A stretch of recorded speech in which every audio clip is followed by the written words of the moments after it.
I think I've worked out the secret to good Doctor Who.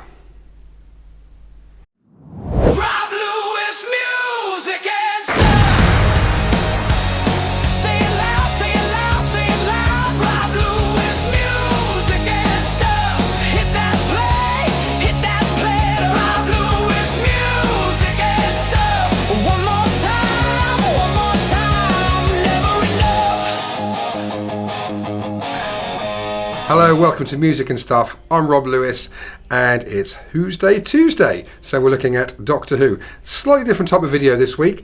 I think I've discovered how to make good Doctor Who. Well, not exactly how, but I think I've worked out one of the key elements. Okay. Now before we start, there's one important clarification. I'm not Scottish. I haven't got a stake in this. I don't benefit from this. No one's asked me to say this, and no one from Glasgow is standing behind the camera with a claymore. This is purely observational. But when you look at the modern history of Doctor Who, a strange and kind of unavoidable pattern emerges. Whenever Doctor Who is at its most confident, emotionally resonant, and culturally successful, there is almost always a Scottish person either in one of the main roles or positioned high up the creative food chain. And when that presence disappears, things tend to wobble. This isn't about accents, it's not about representation for its own sake, it's about what Doctor Who fundamentally is and who seems uniquely good at understanding that. Let's start with something important. This isn't just a historical curiosity, the pattern is still active.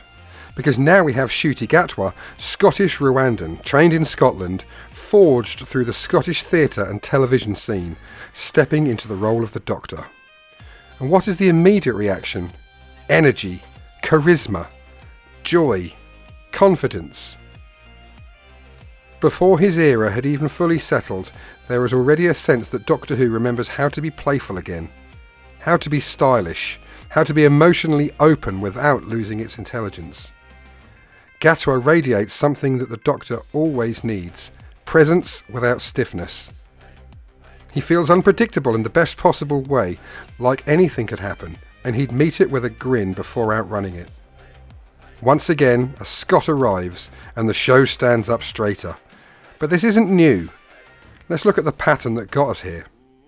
In the modern era, Doctor Who explodes back into public consciousness under Russell T Davies. Welsh, yes, but the era truly locks into its global identity with David Tennant, a Scottish actor playing the 10th Doctor. Tennant's Doctor is many people's default Doctor. Not because he's the nicest or the smartest, but because he's emotionally legible. He's joyful and furious, compassionate and vain, childish and ancient, often in the same scene. That contradiction is key. This is followed by Steven Moffat, Scottish, taking over as showrunner. Love or hate his writing style, this is the period where Doctor Who becomes structurally ambitious, confident in long-form storytelling, unafraid of fairy tales, paradoxes and emotional ambiguity. Moffat doesn't explain everything. He trusts the audience to feel their way through the story. Enter Karen Gillan, another Scot, as Amy Pond, arguably one of the most narratively important companions of the revival. Amy isn't just reacting to the Doctor's adventures, she reshapes them. Then comes Peter Capaldi.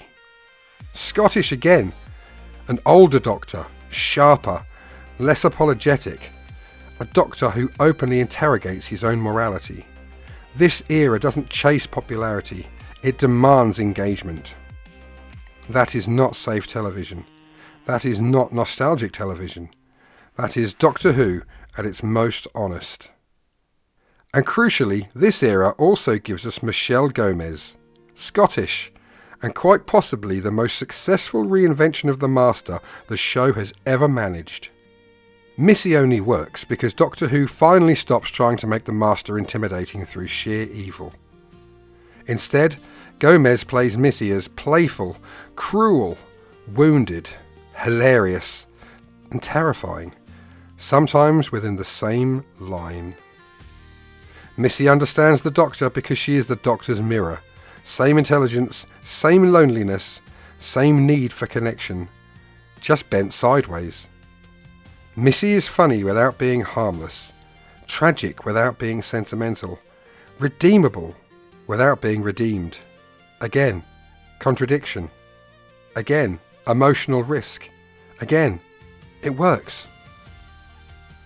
This isn't a modern phenomenon. Classic Doctor Who understood this instinctively. Jamie McCrimmon, a Scottish companion introduced in the Second Doctor's era, didn't worship the Doctor. He challenged him.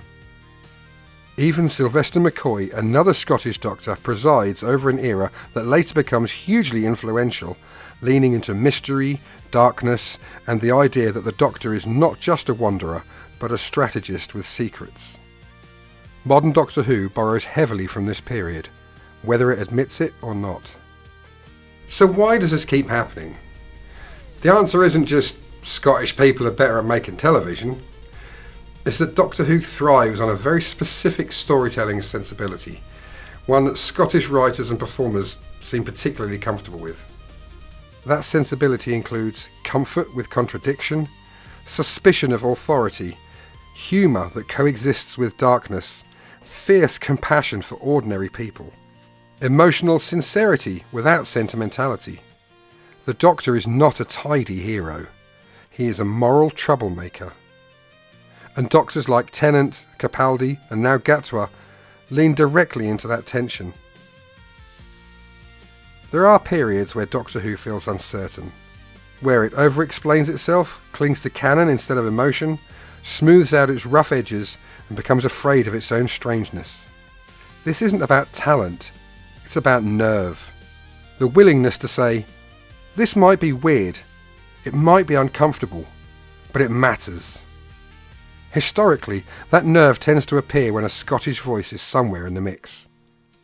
So here it is, the rule I can't unsee. Doctor Who functions best when there is at least one Scottish person near the controls. Not because Scotland is magical, but because the show works best when it's bold, messy, funny in the face of extinction, and morally serious without becoming bleak. And somehow, repeatedly, Scots show up ready to make exactly that version of the show. And again, just to be clear, I'm not Scottish, I've got no Scottish blood in me, I don't gain anything from this theory. I would love for it to be coincidence. But history does keep repeating itself.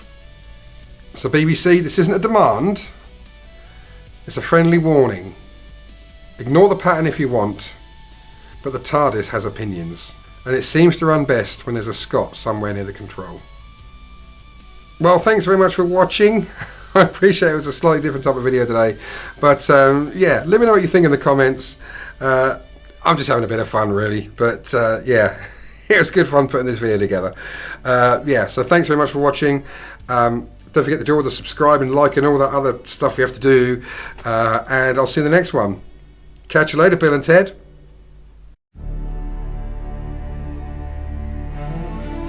Don't forget to like and subscribe for more.